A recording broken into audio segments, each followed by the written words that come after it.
Muy buenos días, muy buenas tardes, muy buenas noches. No sabemos cuándo nos estaréis escuchando. Lo que sí sabemos es que nos encontramos en estos medios digitales que hacen posible que nos podamos hoy reunir con Pablo Vergel. ¿Qué tal, Pablo? Hola Artur, un placer de nuevo estar en Misterios Universales. Bueno, el placer es mío como siempre. Muchísimas gracias por aceptar esta invitación. Pablo, tú te dedicas a los libros y desde luego con reediciones anómalas estás recuperando grandes joyas y en breve vamos a poder tener sobre la mesa, aquellos que no puedan tener el original, un libro muy potente. Pues sí, Artur, como bien sabes, nosotros nacimos un poco con el afán de recuperar grandes obras de la ufología, pero bueno, poco a poco, aparte de que se nos están acabando las obras de referencia, porque como bien sabes, pues bueno, el legado es amplio, pero bueno, la profundidad de las obras y el amplio abanico que hay, pues también algunas de las referencias ya se van estrechando, ¿no? Entonces nosotros también nos vemos obligados un poco a ampliar y diversificar. Y este año estamos teniendo un año muy antropológico, muy centrado en libros de descubrimiento, de aventura, de investigación. Y bueno, pues hay un autor que yo sé que es tan importante para ti como para mí, que es Andreas Faber-Kaiser, que tuvimos el gusto de publicar dos libros, que yo siempre estaré agradecido a ti y a tu programa, porque me presentaste a Sergi Faber y catalizaste aquel encuentro que hizo que pudiéramos publicar el Muñeco Humano y Pacto de Silencio, dos libros muy potentes. Y ahora vamos a dar una tercera referencia que nos hace mucha ilusión, que es que vamos a recuperar Sobre el Secreto, ¿no? El libro de Andreas Faber-Kaiser que publicó en los años 80 y que, como bien sabes, pues es una investigación a pie de campo sobre el terreno de las ruinas de Nan Madol, de la isla de Pompey, ¿no?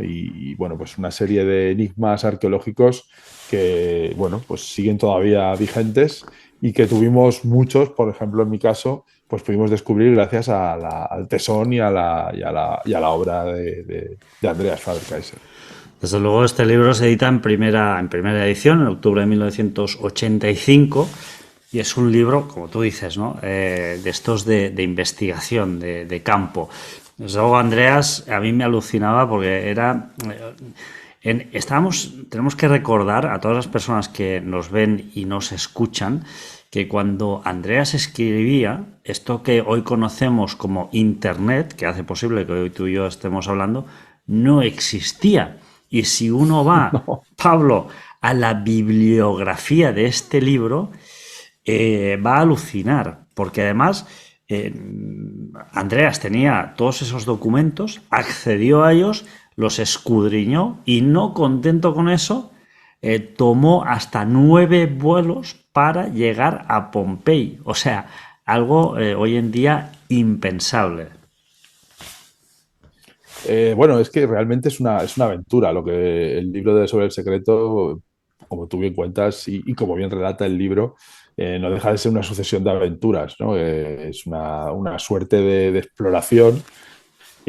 Como tú has dicho, en una época donde no existía Internet, donde hoy en día a golpe de clic podemos tener una idea muy clara de cualquier sitio, pero que en aquella época adentrarse en un lugar así era toda una aventura. No, eh, tus oyentes más jóvenes deben entender que no existía, bueno, voy a alquilar un hotel donde voy a ir, voy a mirar vuelos. No, tú simplemente te ibas moviendo. Yo tengo ya cierta edad y he viajado por Indonesia y lugares así, ¿no? Que ibas a pequeñas agencias de viajes, cogías barcos, ibas viendo vuelos charter, ibas moviéndote en aviones de condiciones bastante inquietantes, ¿no? Y al final, pues como dices tú, era otra manera de viajar y otra manera de entender el mundo, ¿no? Y el mundo es mucho más pequeño que hace 40 o 50 años. Bueno, pues como bien sabes, el libro, pues funciona, yo creo que funciona a dos niveles. Hay una investigación más así decirlo, forteana, antropológica, donde intenta explicar qué pudo ser aquella civilización que afloró en la isla de Pompey, que para quien no lo sepa, bueno, pues simplemente puede googlearlo, que es muy sencillo, como tú bien has explicado. Pero bueno, estamos hablando de Micronesia, ¿no? En el Pacífico, en la enorme inmensidad del Pacífico, una pequeña isla que se llama Pompey, que forma parte de los estados de Micronesia y que estaría más o menos, pues podríamos decir, pues no sé, en algún lugar entre Australia y, y América, ¿no? Y, y como bien sabes, pues él empieza allí a investigar e intenta dar explicación, sobre todo también intenta entender qué significan aquellas ruinas para la población local. Porque como bien sabes, también allí existían ciertas amenazas, la gente no podía pasar, eran territorio sagrado, ¿no? Y entonces, bueno, él intenta dar explicación, ¿no? Pero aparte, el libro también funciona pues como un libro de aventuras, ¿no? Porque al final le van pasando una serie bueno, de aventuras y desventuras que también son muy interesantes y que también, como hemos dicho, al final del libro, pues eso, funciona como una investigación de antropología, pero también es como un retrato de una época que ya no existe, ¿no? De una manera de viajar que hoy es prácticamente inconcebible, una manera de investigar y de explorar. Estamos hablando de unas ruinas que están debajo de la isla de Pompey. Son bloques gigantescos de basalto sobre 91 islotes artificiales, ¿no? Entre otras cosas, Andreas nos habla de que ahí encuentra una sociedad secreta, la sociedad de los Chamorro, que además continuaban reuniéndose en aquella época, ¿no? Sí que es cierto que en épocas anteriores el acceso estaba velado a los no iniciados bajo, además, la pena de muerte. Y eso lo Sí, sí. recoge Andreas en sus investigaciones. No solo eso, sino también que Andreas nos relata todas estas leyendas, que siempre ya sabes que leyendas o creencias ancestrales, por ejemplo, aquella de los dos hermanos con poderes mágicos, o los Ipe y o los Aupa, absolutamente nadie sabe de dónde vienen, llegan sobre una especie de nube, descienden en esos soques en el norte de la isla, y además se dice que eran pues, constructores, ingenieros, y realmente traen su conocimiento para que esa civilización, la que habitaba esa isla, pues se pueda desarrollar y abandonar su primitivismo, ¿no? Entonces, bueno, algo fascinante desde luego, Sí, y sí. que recomendamos a todo el mundo que compre este libro. ¿Cuándo va a salir este libro, Pablo? Pues la semana que viene, va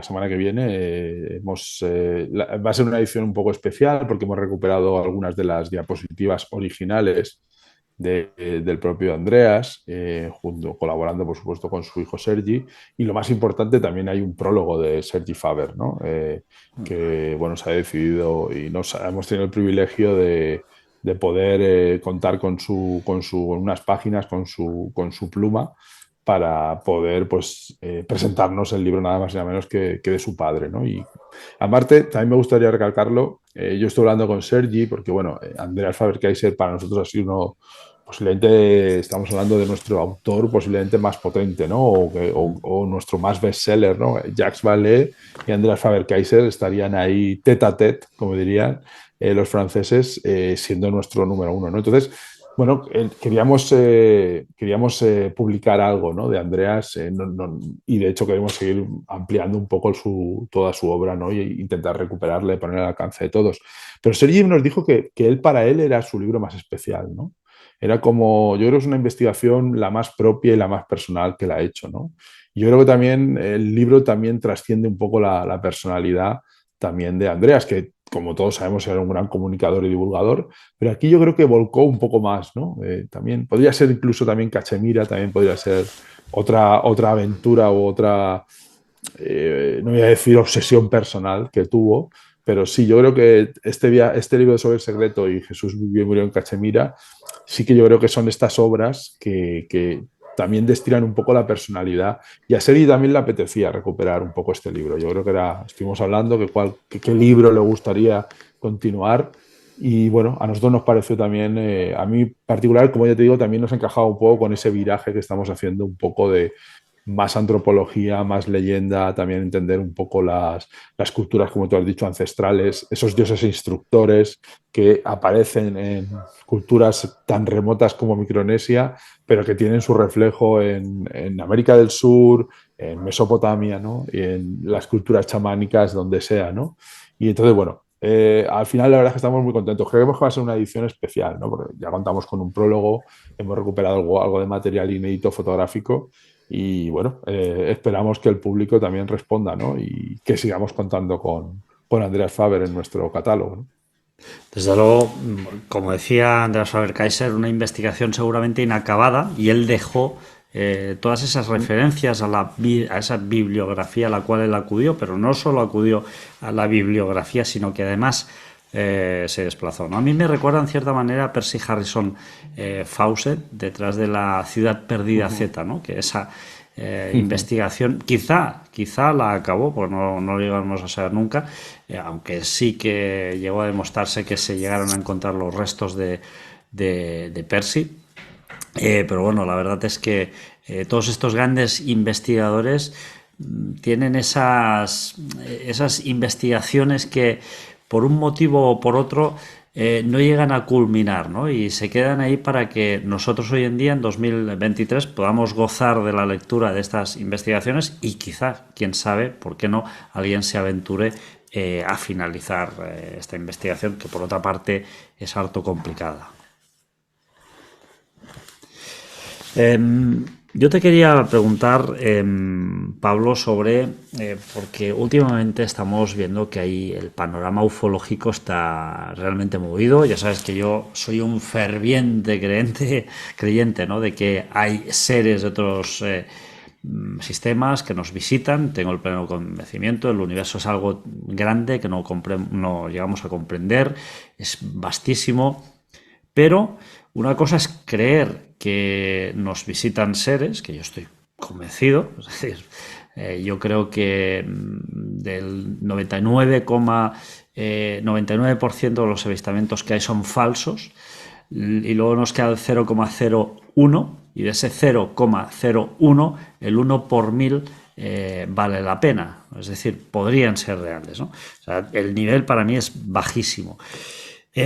Yo pienso, no sé qué piensas tú, que hay una especie de, no lo sé si tela de araña que se está tejiendo y que se llama desinformación. Quizá los gobiernos están aprovechando todos estos pseudo avistamientos ovni para probar nuevo armamento bélico, y más teniendo en cuenta el panorama actual con esta guerra que se está desarrollando en Ucrania. ¿Tú qué piensas respecto a todo esto, Pablo? Bueno, el símil que utilizas de la araña me ha recordado al libro Revelaciones de Jacques Vallée, donde utiliza exactamente la misma metáfora, ¿no? Él dice que si hay una tela debe haber alguna araña tejiéndola en algún lugar muy oscuro y muy recóndito que está, como tú dices, libando y generando estos hilos que a todos los que nos interesan estos temas nos acaban atrapando. Bueno, Artur, si sigues un poco mi perfil en redes, yo he sido una persona bastante tibia y distante con todo este despliegue de supuestas primicias y esta sucesión de inminencias y de investigaciones y de nuevos informes y de informes del Pentágono o investigaciones oficiales del Pentágono y una especie de crescendo que nunca llega a nada, ¿no?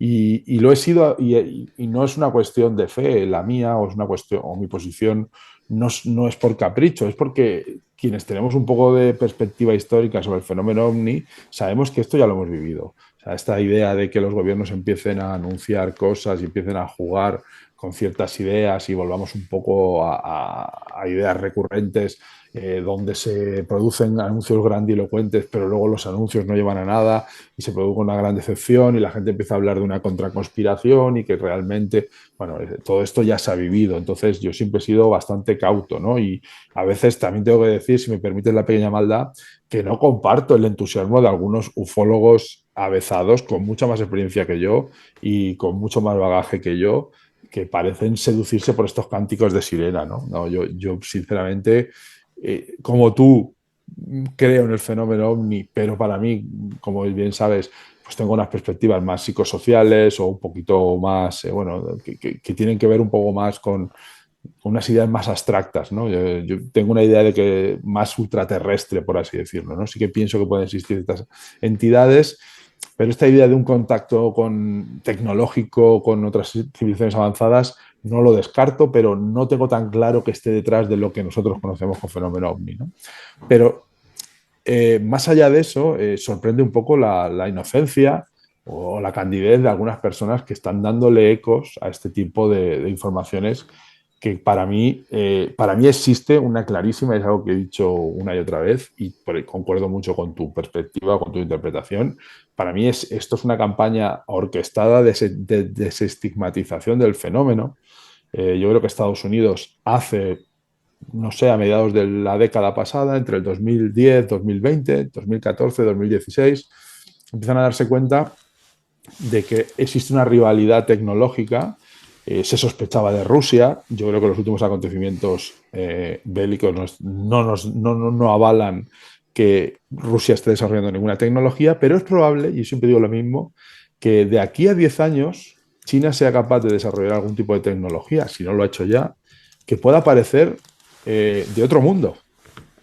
Y entonces yo creo que al final Estados Unidos se dio cuenta de que había un problema, es que un ovni es un objeto volátil no identificado, lo que ellos no quieren es que los pilotos dejen de reportar cosas porque les llamen locos. Entonces, es que se ha cambiado hasta el nombre, hemos pasado de UFO al UAP, hemos pasado del ovni al FANI, existe una campaña perfectamente clara donde se quiere decir que, bueno, si alguien ve algo raro, que lo reporte, que no pasa nada, no estás loco, no son hombrecitos verdes. Se está dándole, y esto es totalmente cierto, se está dando dignidad y se está dando mucha credibilidad al fenómeno. ¿Por qué? Porque yo creo que se quiere amparar la posibilidad de que los pilotos, cuando puedan ver algo que no sean capaces de comprender, que no lo oculten por bochorno o por miedo a que sean pues ridiculizados por sus compañeros o directamente amonestados, ¿no? No, si usted ve algo raro, aunque te parezca que es algo que sea de otro mundo, que no puedas entender, repórtalo porque a nosotros nos interesa. Nos interesa saber qué está pasando. Entonces, yo estoy contigo que creo que todo esto es un crescendo de una nueva guerra fría a la que nos abocamos, ¿no? Que es el conflicto para mí. Yo creo que Rusia parecía un sospechoso, pero yo creo que Rusia evidentemente no está en la ecuación y es China. El conflicto va a ser China y Estados Unidos y tiene el punto de tensión que es Taiwán y efectivamente si miramos un poco, si miramos los incidentes Fanny, hay una gran prevalencia del Pacífico. O sea, esto no está pasando entre las costas canadienses ni de Nueva Inglaterra. Está pasando en el Pacífico, está pasando por así decirlo, en el teatro asiático-pacífico, ¿no?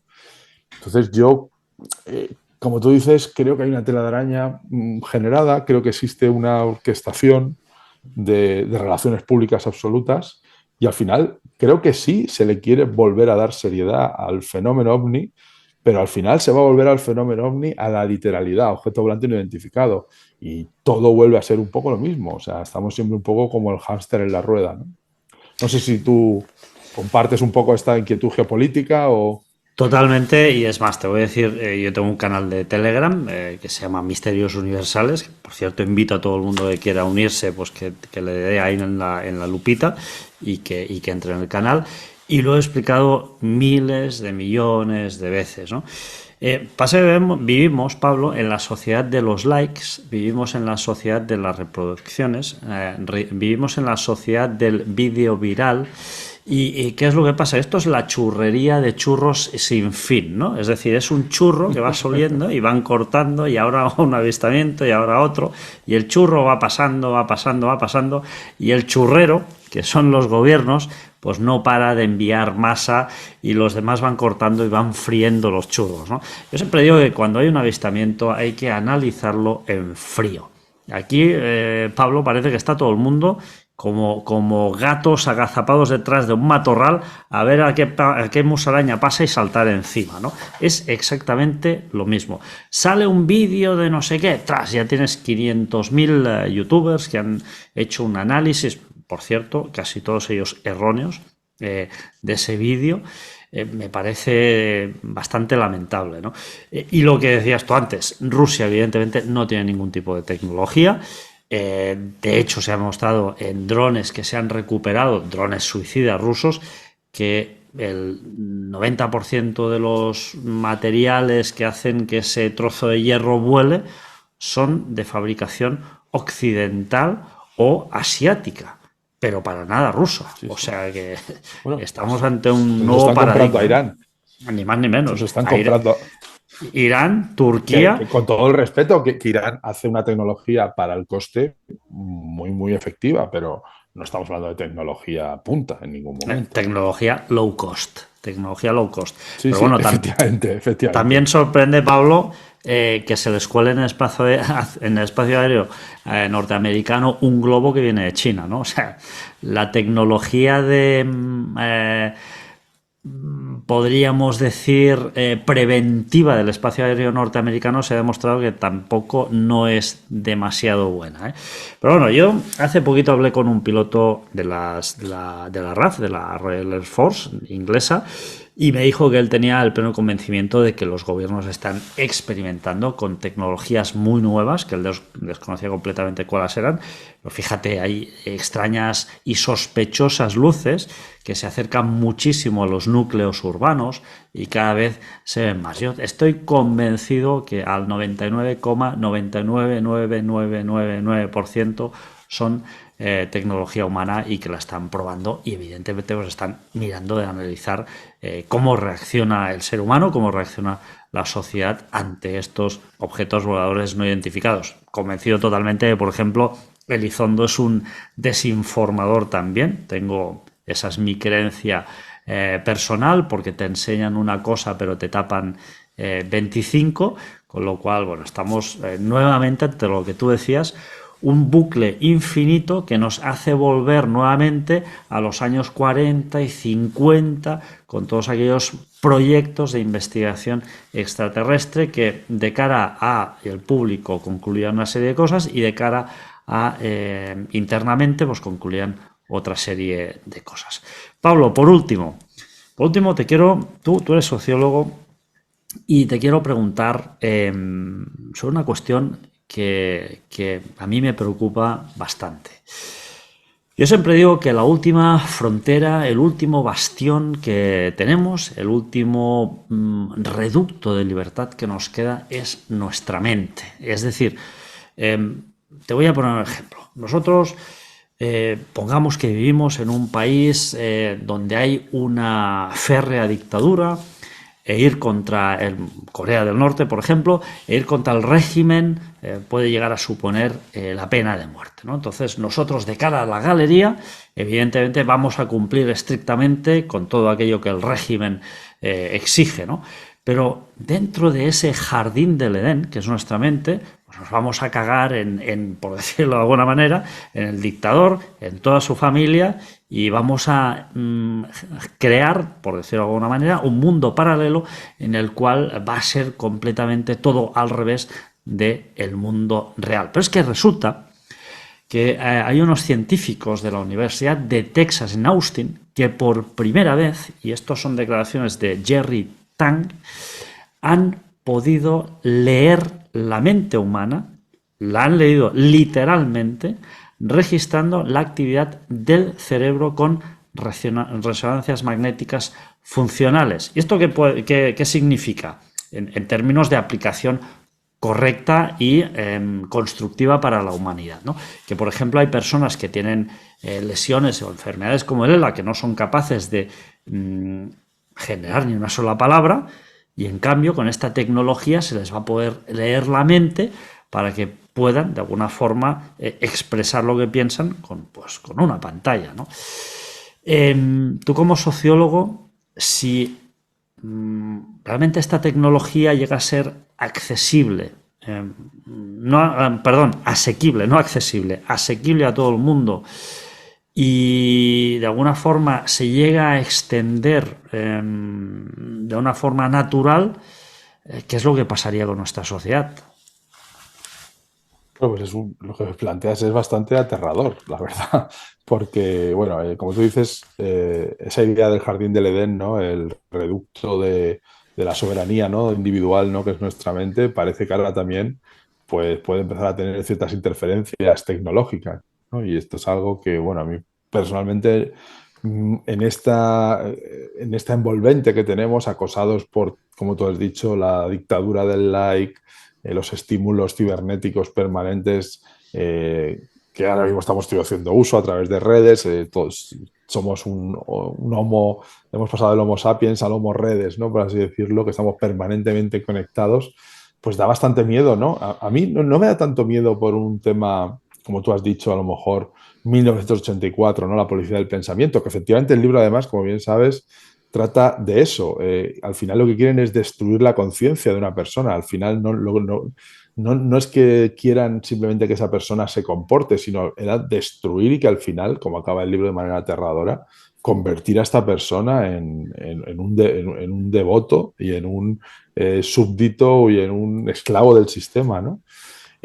A mí lo que me da más miedo es pues estos personajes tipo Elon Musk que están en redes, este tipo de tecnologías en manos de este tipo de magnates y sobre todo la hipermercantilización, ¿no? Si ya estamos viendo una hipermercantilización de absolutamente todo, o sea, se puede mercantilizar la conciencia, vamos a tener anuncios integrados en nuestras interfaces, es porque al final es lo que tú dices, ¿no? Si empezamos a entender cómo funciona la interfaz de nuestro pensamiento, a lo mejor, como tú dices, se puede interpretar, pero también se puede inducir, ¿no? Y sobre todo, bueno, pues las derivas políticas y marketingianas de esto, pues son terribles, ¿no? Hay una serie aquí de elementos, la inteligencia artificial, que, bueno, hay filósofos y sociólogos que llevan tiempo advirtiendo que podemos llegar a un estadio de singularidad, la era de la singularidad, que lleguemos a un momento en que, por así decirlo, se rompa el equilibrio, por así decirlo, social, ¿no? Que lleguemos a una serie de desarrollos que nos alejen tanto de nuestra propia naturaleza y de lo que entendemos como sociedad, que se empiece a destruir el tejido social, ¿no? Eso es lo que se llama la era de la singularidad, que seríamos casi incapaces ya de controlar nuestro propio desarrollo tecnológico de una manera, y yo creo que la inteligencia artificial también es un elemento que empieza, sobre todo por cosas que se leen, ¿no? Empiezas a ver que parece que la inteligencia artificial es este gatito inocente que hemos dejado entrar en nuestras casas, que es muy mono, pero el gatito a lo mejor acaba convirtiéndose en un tigre o en una pantera, ¿no? Y hay gente, y tú de esto sabes más que yo, pues ya se sabe de delincuentes, ciberdelincuentes, que están utilizando la inteligencia artificial, ¿no? Para detectar ciertos patrones de vulnerabilidad y, por así decirlo, buscar puntos débiles de ataque cibernético, de hackeo o de perfiles de víctima, ¿no? Y eso ya lo hace directamente el ordenador solo, ¿no? Con Machine Learning va aprendiendo qué figuras van a ser más vulnerables, ¿no? De ser sobornadas, de ser chantajeadas, de ser hackeadas, ¿no? Entonces, bueno, a mí estas ideas de cierta moratoria al desarrollo de la inteligencia artificial me parecen razonablemente a considerar, ¿no? No sé, como te he dicho, no sé si estamos alimentando a un gatito muy mono, a un monín que es muy gracioso, pero no sabemos qué patrones está desarrollando y, bueno, a mí particularmente no es algo que me produzca mucha... A ver, no soy una persona ludita, no estoy a favor del desarrollo tecnológico, no estoy en contra del desarrollo tecnológico, ni mucho menos, pero hay una serie de cosas ahí que veo que están convergiendo y que me preocupan. Desde luego, estos logros también se han realizado gracias a la inteligencia artificial y concretamente también se ha utilizado ChatGPT para esos patrones de comportamiento humano, ¿no? Para intentar prever las palabras en función de estas resonancias magnéticas y al final se ha logrado, ¿no? Es cuestión de tiempo el hecho de que, tal y como tú decías, no solo lean nuestra mente, sino que lleguen a interactuar con la misma. Y Elon Musk, un tipo yo creo es muy peligroso, ¿no? Porque él, recuerdo que firmó un manifiesto en contra de la inteligencia artificial y del uso también de la inteligencia artificial en la robótica y sobre todo en las armas, pero por otra parte es el primero en promulgar, desarrollar y comercializar toda una serie de gamas de productos basados en la inteligencia artificial. Pablo Vergel, ¿dónde podemos encontrar, para acabar, este libro que vas a publicar sobre el secreto de Andreas Faber-Kaiser? Y si puedes recordarnos tus redes sociales para que todos aquellos que nos estén viendo te puedan seguir, pues fantástico. Bueno, pues un poco para ser consecuente con mi propio discurso, estoy intentando abandonar una a una todas las redes sociales y actualmente solo Reediciones Anómalas solo está disponible o solo tenemos un perfil solo en Twitter, ¿no? @ranómalas, @ranómalas, y ahí pues vamos manteniendo al día ya el contacto con nuestra comunidad de seguidores. Y luego, pues quien quiera adquirir nuestro libro está en distribución en toda España a partir de la semana que viene, y si no, pueden también acceder y comprarlo en nuestra web, reedicionesanómalas.com, donde podemos servir a España y por supuesto a Andorra, que sabe que Muchísimas tiene gracias. muchos Ya, oyentes allí. ya sabes que yo compraré el libro, todos los que sean de Andreas Kaiser, tengo todos los originales, pero Sí. evidentemente pues también intento hacerme con todas las reediciones del gran maestro Andreas Kaiser, que Sí. tuve el gran honor de Y poder escuchar en directo. a nosotros nos gustaría poder presentarlo en Barcelona. Estoy viendo con Sergi, con su hijo, y bueno, sería un honor poder pues, homenaje al gran Andreas en su querida Barcelona, la verdad. Si haces una presentación en Barcelona, ya sabes que si no me avisas, vamos, te voy a pegar un mordisco vampírico en el cuello. O sea que vamos, No, pero no espero hay que me problema. avises, ¿eh?